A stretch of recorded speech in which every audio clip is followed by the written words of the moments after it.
Good morning class 10th Hindi medium और English medium के बच्चे जरा ध्यान दें।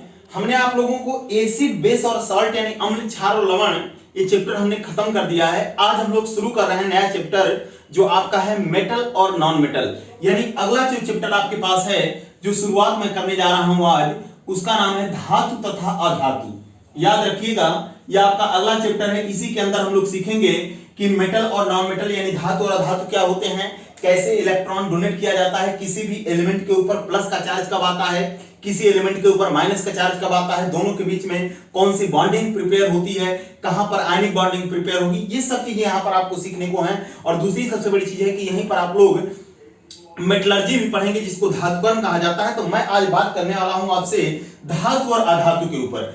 एक बात जरा ध्यान दीजिएगा, जो हमारे पास एलिमेंट होता है, अगर मैं जनरली किसी भी एलिमेंट की बात करूं, जैसे मानो मेरे पास एक एक्स एलिमेंट है, मैं मान के चल रहा हूं कि भैया ये एलिमेंट है, और एलिमेंट का मतलब आपको अच्छी तरह पता है कि एलिमेंट का मतलब होता है तत्व। क्या होता है इसका मतलब? तत्व। और आपको अच्छी तरह पता है कि जो एलिमेंट होता है अगर हम इसको देखें तो इसको चार भागों में डिवाइड किया गया है। सबसे पहले आपका मेटल होता है, दूसरा आपका नॉन मेटल होता है, और तीसरा जो हमारे पास होता है उसको हम लोग मेटेलॉइड्स बोलते हैं। क्या बोलते हैं? मेटेलॉइड्स।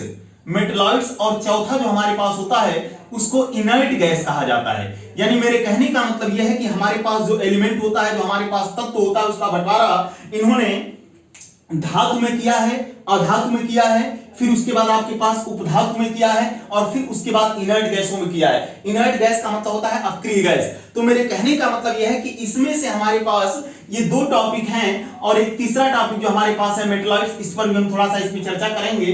तो मेरे कहने का मतलब यह है कि अगर आपसे कभी भी पूछा जाए कि धातु और अधातु कहां से आते हैं, यानी मेटल और नॉन मेटल कहां से आते हैं, तो याद रखिएगा metal and non metal is also part of the element. ये लोग मतलब किसी भी एलिमेंट के पार्ट होते हैं, किसी भी तत्व के पार्ट होते हैं, और तत्व को चार भागों में डिवाइड किया गया है। एक हमारे पास धातु होता है, दूसरा अधातु होता है, तीसरा मेटलॉइड्स होता है, और चौथा हमारे पास इनर्ट गैस होता है। अब मैं शुरू करता हूं कि कभी भी अगर हमें किसी मेटल और नॉन मेटल को डिफाइन करना होगा तो हम कैसे करेंगे। सबसे पहले मैं बात करता हूं धातु के बारे में।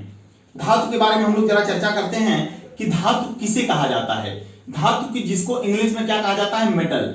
अब जरा ध्यान दीजिए बेटा, जब कोई तत्व कोई भी एलिमेंट अगर हमारे पास है, अगर वह अपने आउटर सेल से इलेक्ट्रॉन को डोनेट करता है और इलेक्ट्रॉन को बाहर कर देता है, और इलेक्ट्रॉन को डोनेट करने के बाद जो उसके ऊपर प्लस का चार्ज आ जाता है उसे ही धातु कहा जाता है। कोई भी एलिमेंट अगर आपके पास है, अगर वो अपने आउटर सेल को वाई कोश कहा जाता है, जिसको बैलेंस सेल भी हम लोग कहते हैं, अगर उससे अपना इलेक्ट्रॉन डोनेट करके अपने ऊपर बेटा प्लस का चार्ज ले आता है तो उसको क्या कहा जाता है? मेटल कहा जाता है। सीधी सी बात है कि which element donate the electron from his outer cell and consist the positive charge that is called the metal। सीधी सी बात है। एग्जांपल के तौर पे लेता हूं मैं सोडियम, मैग्नीशियम, कैल्शियम, एल्यूमिनियम। ये वो लोग हैं जो अपना इलेक्ट्रॉन क्या करते हैं? डोनेट करते हैं। इलेक्ट्रॉन डोनेट करते हैं ये लोग। क्या करते हैं ये लोग? इलेक्ट्रॉन डोनेट करते हैं। और एक बात और ध्यान रखिएगा बेटा, जब ये लोग अपना इलेक्ट्रॉन डोनेट करते हैं तो अपने ऊपर कौन सा चार्ज ले आते हैं? प्लस का। और जो भी एलिमेंट अगर आपके पास है, जैसे कि सोडियम के ऊपर 1 प्लस होता है, मैग्नीशियम के ऊपर 2 प्लस होता है, कैल्शियम के ऊपर 2 प्लस होता है, एल्यूमिनियम के ऊपर +3 होता है, जिंक के ऊपर +2 होता है, आयरन के ऊपर +2 होता है, आयरन के ऊपर +3 होता है। It's all is the metals. ये सभी धातुएं हैं आपके पास। यानी इनके अंदर वो कैरेक्टर होंगे कि सबसे पहला कैरेक्टर किसी भी मेटल का होता है कि वो भैया इलेक्ट्रॉन को डोनेट करेगा।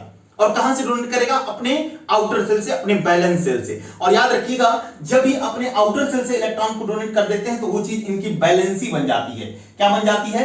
बैलेंसी। ये भी हमको ध्यान देना है। बैलेंसी को हिंदी में कहा जाता है संयोजकता। क्या कहा जाता है इसको? संयोजकता। तो जब कोई तत्व अपने आउटर सेल से, अपने बाह्य कोश से इलेक्ट्रॉन को डोनेट करके, इलेक्ट्रॉन को बाहर करके अपने ऊपर प्लस का चार्ज ले आता है तो उसे क्या कहा जाता है? धातु कहा जाता है। यानी which element donate the electron from his outer cell and consist the positive charge that is called the metal, like as Na, magnesium, calcium, aluminium, zinc, iron and iron के लिए दो वैलेंसी हमारे पास होती है, एक Fe+2 और एक Fe+3। Fe+3 को बेटा कहा जाता है फेरस। क्या कहा जाता है इसको? फेरस। और इसको क्या कहा जाता है? फेरिक। इस चैप्टर को ध्यान से समझने की कोशिश करिएगा। जैसे एग्जांपल के तौर पे लेता हूं मैं सोडियम को। अब बेटा आपको पता है कि जब हम किसी भी एलिमेंट के आउटर सेल को जानना चाहते हैं तो सबसे पहले आप उसका क्या करिए, इलेक्ट्रॉनिक कॉन्फ़िगरेशन। आपको पता है कि सोडियम के लिए Z बराबर 11 होता है, Z का मतलब होता है एटॉमिक नंबर। जब इसका इलेक्ट्रॉनिक कॉन्फ़िगरेशन करोगे तो आपको KLM का सहारा लेना पड़ेगा। 2 8 और 1 हो गया। और आप देखिए कि M इसका आउटर सेल है, M क्या है इसका आउटर सेल, और आउटर सेल का मतलब होता है बैलेंस सेल। यानी अगर मैं इसका इलेक्ट्रॉनिक कॉन्फ़िगरेशन करता हूं तो सबसे पहले मुझे क्या करना पड़ेगा, एक न्यूक्लियस बनाना पड़ेगा। और न्यूक्लियस का मतलब होता है परमाणु का नाभिक। ये आपका न्यूक्लियस है, नाभिक है। इसके अंदर 2 लोग होते हैं, पहला प्रोटॉन और दूसरा कौन सा होता है, न्यूट्रॉन। आपको अच्छी तरह पता है कितने सेल बनाने हैं, यहां पर 3 सेल। बेटा पहला सेल ये बनाया मैंने, फिर दूसरा सेल बनाया, और फिर मैंने यहां पर तीसरा सेल बनाया। इसमें से जो आपका पहला सेल ये दिखाई देगा, ये वाला सेल, ये K होगा, या आपका L होगा, और तीसरा कौन सा होगा, M सेल होगा। अब आप देख रहे होंगे कि पहले सेल में हमको 2 इलेक्ट्रॉन भरने हैं, दूसरे सेल में 1 2 3 4 5 6 7 और 8, और तीसरे सेल में हमको कितने इलेक्ट्रॉन भरने हैं, 1 इलेक्ट्रॉन। जो हमारा M सेल में 1 इलेक्ट्रॉन है, यही इसका M सेल क्या होगा, आउटर सेल, और यही इलेक्ट्रॉन क्या होगा, बाहर जाएगा। और जैसे ही इलेक्ट्रॉन बाहर जाएगा, सोडियम के ऊपर कितने चार्ज आ जाएंगे, 1 प्लस का, क्योंकि सोडियम 1 इलेक्ट्रॉन दे रहा है और इसकी कंडीशन एलिमेंट से एक मेटल की हो गई। यानी मेरे कहने का मतलब यह है कि कोई भी अगर हमारे पास एलिमेंट है, अगर वह अपने आउटर सेल से इलेक्ट्रॉन को डोनेट करता है और अपने ऊपर पॉजिटिव चार्ज ले आता है, तो उस कंडीशन में धनायन जब बनाता है तो याद रखिएगा वहां पर वो धातु बन जाता है। और धातु का सबसे बड़ा कैरेक्टर यही है कि इन लोगों के ऊपर प्लस का चार्ज दिखाई देगा। फिर हम लोग आगे स्टडी करेंगे कि उनका कैरेक्टर कैसे होता है, ये लोग, इनके लक्षण क्या होते हैं, इनकी केमिकल प्रॉपर्टीज क्या होती है, लोग रिएक्शंस करके क्या बना सकते हैं। तो सबसे पहले आपको यही ध्यान देना है कि अगर आपके पास सोडियम है तो 1 इलेक्ट्रॉन डोनेट करेगा।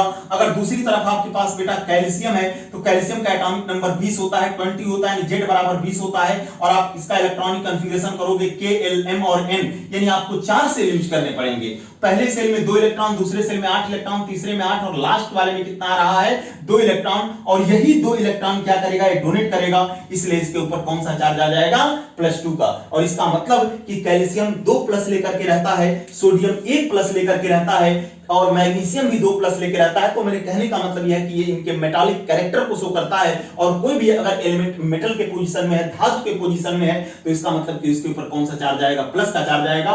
फिर हम इसके आगे आपसे कैरेक्टर की बात करेंगे, इनके फिजिकल स्टेज की बात करेंगे, फिर हम आगे चर्चा करेंगे। तब तक के लिए इसको ध्यान रखिएगा और नोट करके हमारे पास भेजिएगा। Thank you.